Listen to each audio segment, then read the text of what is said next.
எப்படியோ தப்பிச்சு வந்தாச்சு. இங்கே நிற்போம். இந்த இடத்துல தான் நிறைய பால் இருக்குது. இந்த இடத்தோட ஒழிச்சிக்கலாம் நினைக்கிறேன்.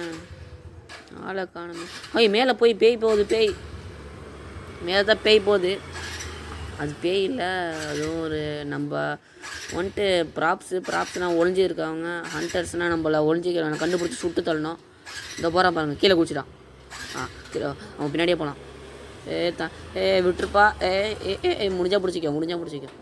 மேலே வந்துட்டோம்ல, நீ ஜம்ப் பண்ணி முடிஞ்சா வித்த காட்டுப்போ. நான் பாலாக இருக்கிறதுனால பட்டுன்னு குடிச்சிடுறேன் இந்த ட்ராம்பலினில். எங்கே ஆளே காணமே. தூரம் பாருங்க, கேண்டீனில் போய் சோறை முக்கிட்டு வரேன். வாயை வச்சு அழுத்துறான் பாருங்க. இதை வந்துட்டான். முடிச்சு கதை முடிச்சு. அவ்வளோதான். 5 HP. அட லவடேக்கா பால்ஸ், என்னடா பண்ணுறீங்க? அவ்வளோதான், ஓடிடலாம். அவ்வளோதான், நம்மளை முடிச்சு விட்டாங்க. போங்க, அவ்வளோதான்.